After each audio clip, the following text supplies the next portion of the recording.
आज हम लोग बिलियन की गणना प्रश्नों में प्रश्न 6 से स्टार्ट करेंगे।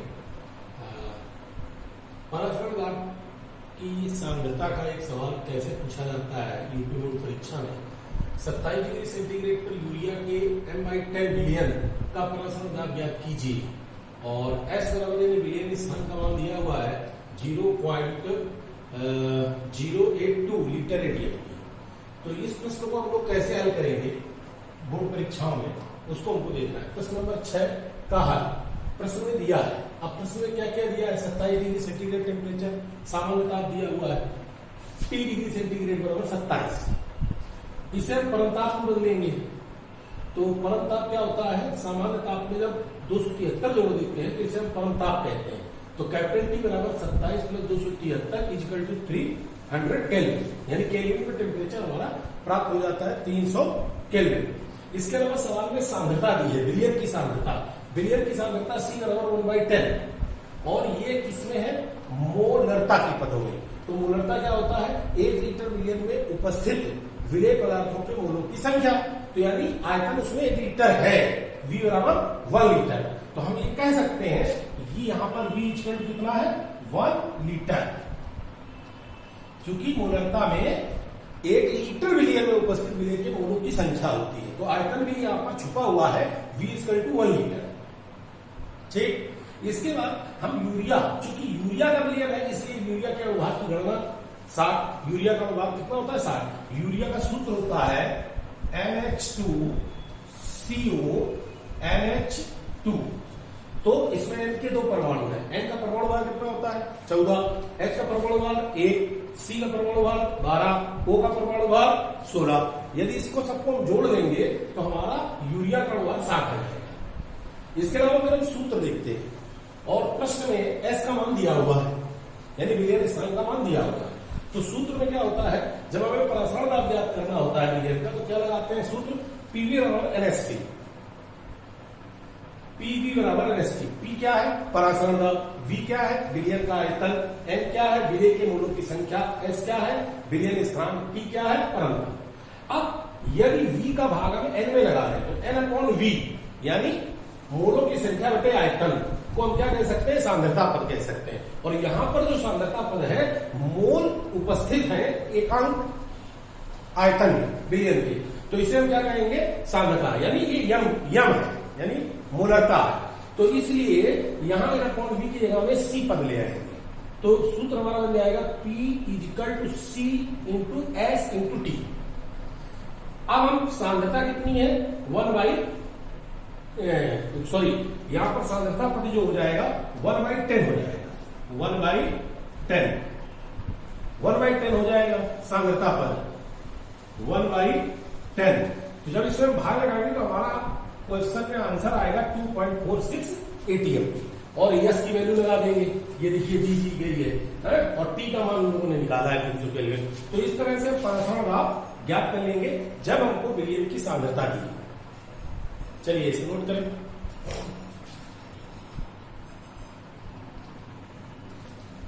अब हम लोग प्रश्न नंबर 7 हल करेंगे। प्रश्न नंबर 7 क्या है? गन्ने की शक्कर अनुभाग 342 का 5%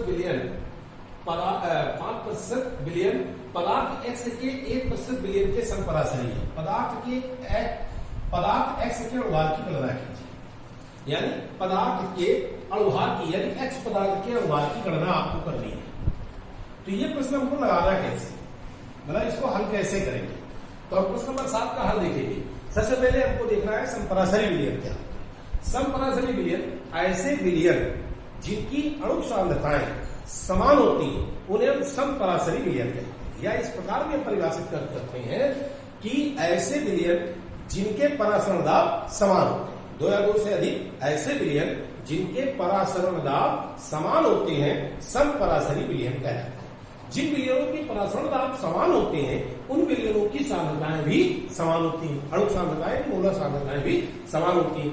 यदि यहां पर गन्ने की शक्कर का विलियन और X पदार्थ के का विलियन यदि समपरासरी है तो उनकी सांद्रताएं भी समान होती हैं।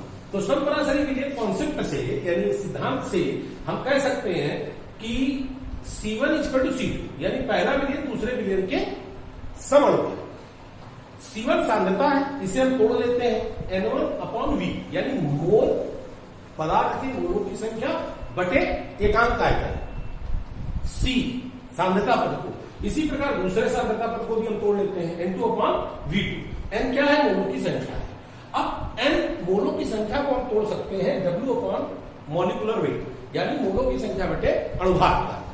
तो इस सूत्र का पूरा सूत्र बनकर आता है W1 पहले विलयन यानी W1/M1, यानी अणुभार उस पदार्थ का, पहले विलयन के पदार्थ का अणुभार इंटू V1, यानी उसका आयतन।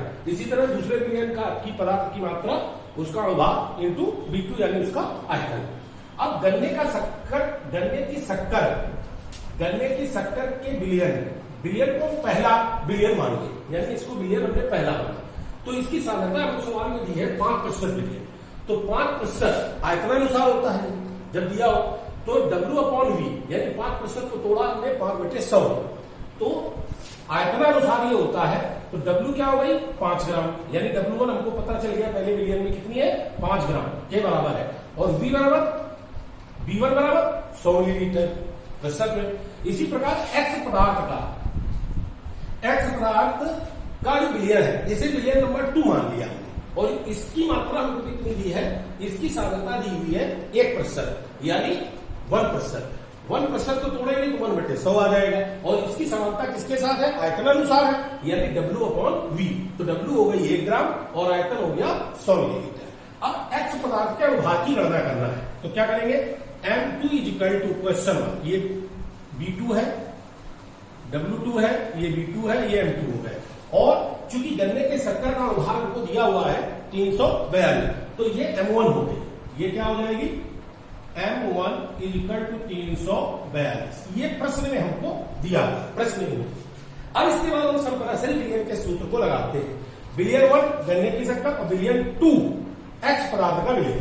तो W1 यानी गन्ने की शक्कर, तो W1 कितनी है? 5 ग्राम हमने लगा दी, और V1 कितनी दी हुई है? 100 दी हुई है, और M1 कितनी दी हुई है? 342 दी हुई है। सूत्र में हमने लगा दिया। अब W2 कितनी दी हुई है X पदार्थ में, यानी W2 1 ग्राम, और इसका अणुभार हमको निकालना है M2, और V2 कितनी दी है? 100 मिलीलीटर। हमने ये लगा दिया 100 मिलीलीटर से 100 मिलीलीटर कर दिया। ठीक, अब ऊपर क्या बचा? 342 बराबर 1/M2, 1/M2। अब ये हो जाएगा 5 × M2 = 342। तो M2 = 342/5, 5 छक्का 30, बचा 42, 5 8 40, फिर बचा 2 में भाग नहीं जाएगा 5 का, इसलिए हम दशमलव लगा के 2 के आगे 0 लगा लेते हैं। 5 चौको 20, कितना आ गया हमारा? M2 = 68.4, यानी X पदार्थ का अणुभार कितना आ गया? M2 68.4 ग्राम। ये समझ में आया बच्चों? इसे नोट करें। इसी प्रकार संपरासरी विलयन के सवाल आते हैं और हमको इसी प्रकार लगाने हैं। हमने एक प्रकार आपको बताया है।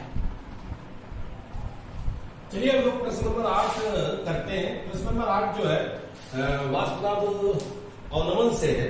वाष्पदाब अवनमन विलयन क्षेत्र में हम लोगों ने पढ़ा है। यहाँ पर प्रश्न क्या है? राउट के नियम से ये प्रश्न है। 10 डिग्री सेंटीग्रेड पर डायथिल ईथर का वाष्पदाब 291.8 मिलीमीटर है। 5.3 ग्राम कार्बनिक यौगिक को 50 ग्राम ईथर में घोलने पर विलयन का प्रसरण दाब 271.8 मिलीमीटर पाया गया। कार्बनिक यौगिक के अणुभार की गणना कीजिए। प्रश्न के अनुसार, प्रश्न में हमको क्या दिया है? यहां पर यदि देखा जाए तो डायथिल ईथर जो है विलायक के रूप में, किसके रूप में है? ये विलायक का काम कर रहा है। किसका काम कर रहा है? विलायक। और यहां पर कार्बनिक यौगिक जो काम कर रहा है वो किसका काम कर रहा है? विलेय पदार्थ का काम कर रहा है, विलेय।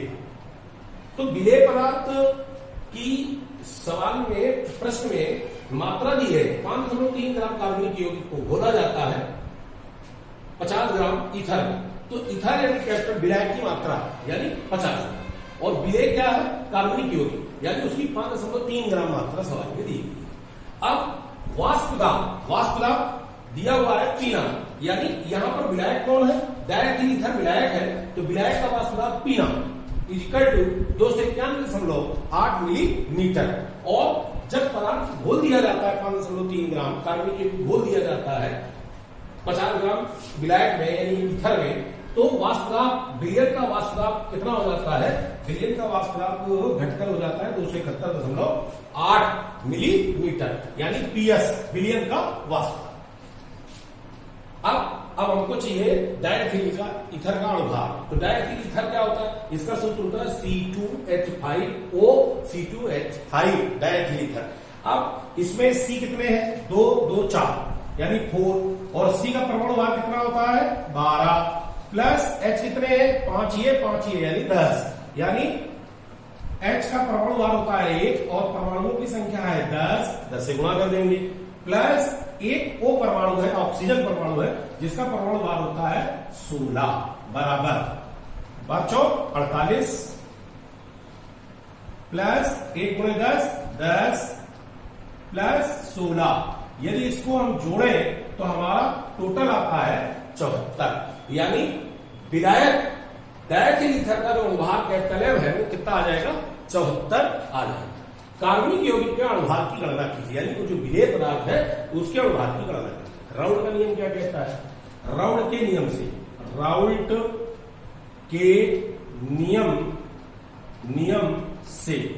राउल्ट का नियम क्या कहता है, वाष्प दाब में अपेक्षिक अवनमन, वाष्प दाब में अपेक्षिक अवनमन P not minus PS upon P not is equal to small n बटे small n plus capital N। Raoult का नियम कहता है वाष्प दाब में आपेक्षिक अवनमन विलेय पदार्थ के मूल प्रवाह के बराबर होता है, वाष्प दाब में आपेक्षिक अवनमन विलेय के मूल प्रवाह के बराबर होता है ये सूत्र। मगर चूंकि विलयन में विलेय मात्रा तब विलयन में विलेय की मात्रा जो होती है विलायक की मात्रा से बहुत कम होती है, इसलिए यूपी बोर्ड के जो सवाल हम प्रश्न करते हैं राउल्ट के नियम से उसमें स्मॉल n को कैपिटल N की अपेक्षा छोटा मान लेते हैं, बहुत छोटा मान लेते हैं। तो हम क्या कह देंगे यहाँ पर स्मॉल, चूंकि small n less than capital है, इसलिए गणना प्रश्न कठिन हो जाते हैं, इसलिए यूपी बोर्ड में स्मॉल n को कैपिटल N से छोटी मात्रा होने के कारण हटा दिया जाता है, यानी सूत्र हमारा बनेगा P not minus PS upon P not is equal to small n बटे कैपिटल। स्मॉल n क्या है, विलेय के मोलों की संख्या, कैपिटल N क्या है, विलायक के मोलों की संख्या। यदि हम चाहें तो यहां लिख लें स्मॉल n क्या है, विलेय के मोलों की संख्या, विलेय के मोलों की संख्या। अभी तक हम लोग जितने भी पीछे गणना प्रश्न देखे हैं स्मॉल n का मतलब विलेय के मोलों की संख्या और कैपिटल N का मतलब विलायक के मोलों की संख्या, विलायक के मोलों की संख्या। तो यहां पर विलायक क्या है, विलायक है डायरेक्ट ईथर और विलेय क्या है कार्बनिक यौगिक। तो इसको हम तोड़ सकते हैं स्मॉल n को स्मॉल w बटे मॉलिक्यूलर वेट, और कैपिटल N को तोड़ सकते हैं कैपिटल W बटे कैपिटल M। मोलों की संख्या क्या होती है, पदार्थ की ग्राम में मात्रा बटे पदार्थ का अणुभार, यानी जो संख्या आती है उसे मोल संख्या कहते हैं। अब यदि इसको हम खोलें सूत्र को तो ये हो जाएगा P not minus PS upon P not is equal to small w बटे स्मॉल m बटे कैपिटल W बटे कैपिटल M। यदि इस संख्या को उलट पलट लें तो सूत्र क्या बन जाएगा, easily small w into capital M बटे कैपिटल W इंटू स्मॉल। और आपको यहां प्रश्न में स्मॉल m ही ज्ञात करना है, ये प्रश्न में भी कह रहा है कार्बनिक यौगिक के अणुभार की गणना कीजिए, यानी स्मॉल m की गणना कीजिए। अब हमको क्या करना है, हमको पूरी प्रश्न में मात्राएं दी गई हैं, यानी पदार्थों की मात्राएं दी गई हैं, P not PS small w capital W, ये वैल्यू हमको लगा दी इसके साथ इसको इसके बराबर लगाया जाए। चलिए तो ये पहले आप इतना उतारे तब ऊपर की वैल्यू हम साफ करें। छेद, तो इसको हम साफ कर लेते हैं ऊपर, और इस गणना प्रश्न में हम प्रश्न करते हैं। देखिए पी नॉट का मान कितना दिया है सवाल में, अभी आप लोगों ने देखा है पी नॉट इक्वल टू हो जाएगा 291.8 माइनस पीएस कितना दिया हुआ है सवाल में, भी आप लोगों ने नोट किया था 271.8 बटे पी नॉट, वही हो जाएगा 291.8 बराबर स्मॉल डब्ल्यू सवाल में कितना दिया हुआ है, स्मॉल डब्ल्यू आपका आया था 5.3 ग्राम कार्बनिक पदार्थ की मात्रा, यानी 5.3 ग्राम इंटू कैपिटल एम क्या है सवाल में, कैपिटल आपने डायथीलिथेरियम लिया था और इसका अनुभाग आया था 74, तो हम यहां पर 74 रखेंगे बटे कैपिटल डब्ल्यू क्या है, विलायक की ग्राम में मात्रा, तो विलायक कितना लिया गया था 50 ग्राम ईथर में घोला गया था 5.3 ग्राम विलेय, तो 50 इंटू स्मॉल डब्ल्यू आपको निकालनी है, यानी कार्बनिक पदार्थ की मात्रा निकालनी है, तो इसको आप घटा, तो 0.8 से 0.8 जीरो आ जाएगा, और 1 से 1 जीरो हो जाएगा, और 9 में 7 गए, यानी ये 20 आएगा, 20 बटे 291.8 बराबर 5.3 गुणे 74 बटे 50 गुणे m। इसके अलावा इसको साफ करके फिर से हम लोग आगे चलते हैं।